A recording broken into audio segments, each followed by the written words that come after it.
ఇక ఇక చూడుగా కవితమ్మ మళ్ళీ కొట్లాడేందుకు పోతా ఉంది ప్రజాక్షేత్రంలోకి, యుద్ధ క్షేత్రంలోకి. ఇప్పుడు బాణాలు గీనాలు అన్నీ తీసుకుని ఇప్పుడు మళ్ళీ పోతుంది. ఎవరిని బలి చేయడానికి? మళ్ళా 100 మందిని బలి చేయడానికి. 1200 మంది ఆల్రెడీ చచ్చిపోయారు. నేను ఆయన చేసినటువంటి ప్రసంగాలకు కావచ్చు, ఉపన్యాసాలకు కావచ్చు, రెచ్చగొట్టేటువంటి వ్యాఖ్యలకు కావచ్చు. మళ్ళీ ఇవే పోరుబాటును ఎంచుకొని మళ్ళీ జనాల్లోకి పోయి మళ్ళీ ఇదే సెంటిమెంట్ని సేమ్ ఇప్పుడు తండ్రి బాటలో ఇప్పుడు తనే నడుస్తుంది అన్నట్టు, అంతే, ఇంకేం లేదు. ఎవరిని ఎట్లా సెంటిమెంట్గా వాడుకోవాలని చెప్పేసి కల్వకుంట్ల కుటుంబానికి తెలిసినంతగా ఎవరికి తెలియదు.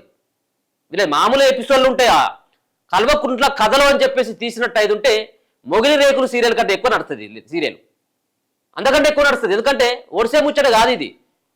ఎప్పుడు ఎట్లా క్లైమాక్స్లో ఏ విధంగా, ఇప్పుడు బాహుబలి అనే సినిమా తీస్తే బాహుబలి 1, 2 తోటి అయిపోయింది.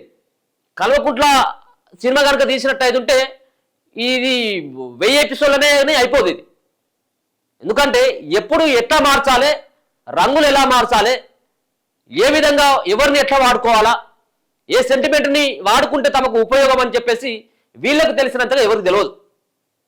ఇప్పుడు కవితమ్మ మీ నాయన పరిపాలించినటువంటి ఆ సందర్భంలో 10 ఏళ్ల పాటు వాళ్ళు పరిపాలించారు, 2 ఏళ్ళుగా ఇది అవుతా ఉన్నది. 12 సంవత్సరాలుగా ఉద్యమకారులు అమరులు గుర్తురానటువంటి కవితమ్మకి మరి నీకు పదవి వస్తూ ఉంటే, నువ్వు ఓడిపోయిన తర్వాత ఎమ్మెల్సీ ఇస్తా ఉంటే మీ నాయన నాకు ఎందుకు ఇస్తా ఉన్నావు? బగబగ మండే మంటల్లో చనిపోయినటువంటి శ్రీకాంతాచారికి సంబంధించినటువంటి తల్లికి అని చెప్పేసి ఆ రోజు ఎందుకు అడగలేదు నువ్వు?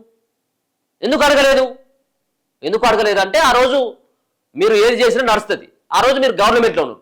ఇలా ప్రభుత్వంపై ఇలా తండ్రి అలాగే అన్న పార్టీలకు వెళ్ళి మెడలు పట్టి నెట్టేసిన తర్వాత ఇలా మళ్ళోసారి అమరులు ఉద్యమకారులు గుర్తొచ్చింది.